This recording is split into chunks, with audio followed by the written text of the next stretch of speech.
Hello everyone and welcome back to the next episode of Journey to Mortal Kombat 11. Last time we took predictions on what the campaign could be for Mortal Kombat 11, and I gave some ideas for the story aspect that I would really like to happen. And for everyone who liked those ideas, thank all of you.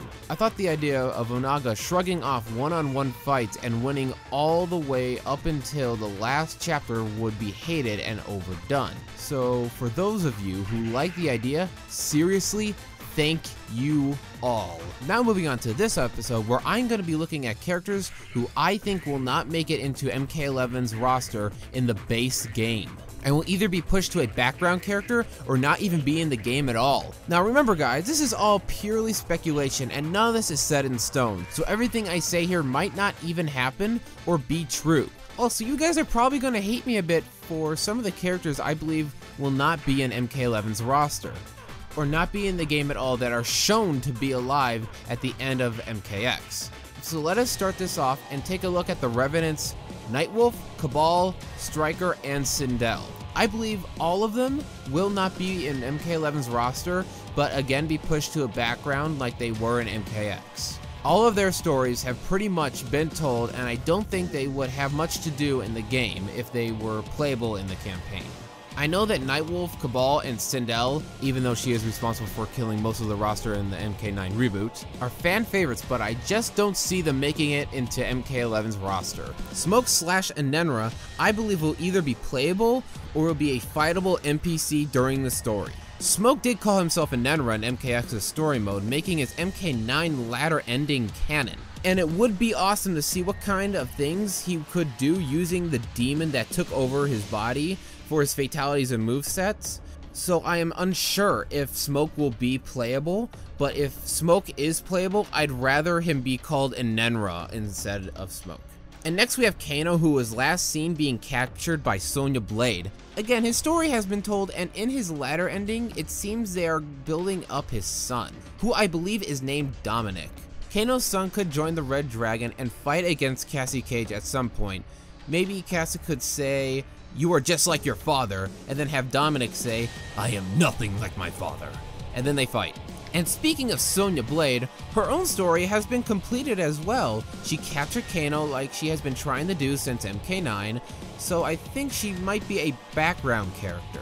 So I think she has a 50-50 chance of being a playable character or being put into the background. As for Farah and Tor, I don't think they'll be in the game at all. I think their latter ending is canon, where Tor dies and Farah grows up to be the new Tor.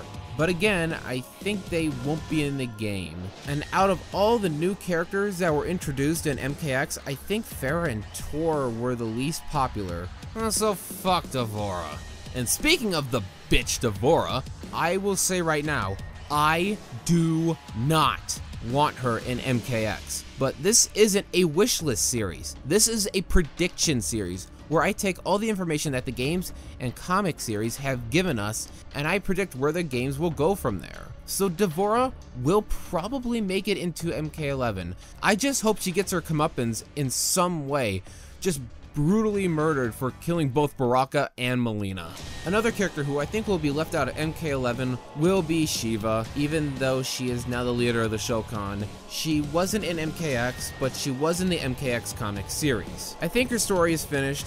I think if she wanted, she could team up with Outworld against Raiden's forces if needed, but other than that, she may be a background character or a no-show. Scarlet has a small chance of being at MK11 after losing her legs in the comic series, and then not even being mentioned or seen in any way in MKX. Rain might be dead, as he was shown to be burned alive at the stake after Tanya turned him in her latter ending. But then again, not all latter endings are canon, so we don't know if he is dead or not. But again, I think there is a 50-50 chance of Rain either being a non-playable NPC or just in the background once again. I'm going to guess that Jack's time has come, and after several ladder endings showing that he has been shot, I doubt that he will make it to MK11, and that they will try to push his daughter Jacqueline Briggs more.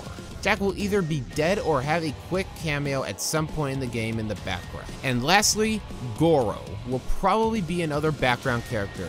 Yes, he is alive. He only lost his arms in the comics, though that didn't stop NRS from adding him as a pre-order bonus for MKX. He might be shown right before being turned into Onaga if NetherRealm goes with the Deception storyline, which I hope they do. As of right now, those are the characters from MK9 and MKX that don't have a big chance of being in the roster for MK11 in my opinion. If there are any I missed, because I do sometimes miss a character or two, please tell me down in the comments below and give me your thoughts on who you think will not make it to MK11. Please subscribe and hit that notification bell for more, and share this video as it helps the channel grow. Follow me on Twitter at MIKombat for updates on future videos. And next time on the journey to Mortal Kombat 11, I will talk about some ideas on what they could do for DLC characters. Until next time.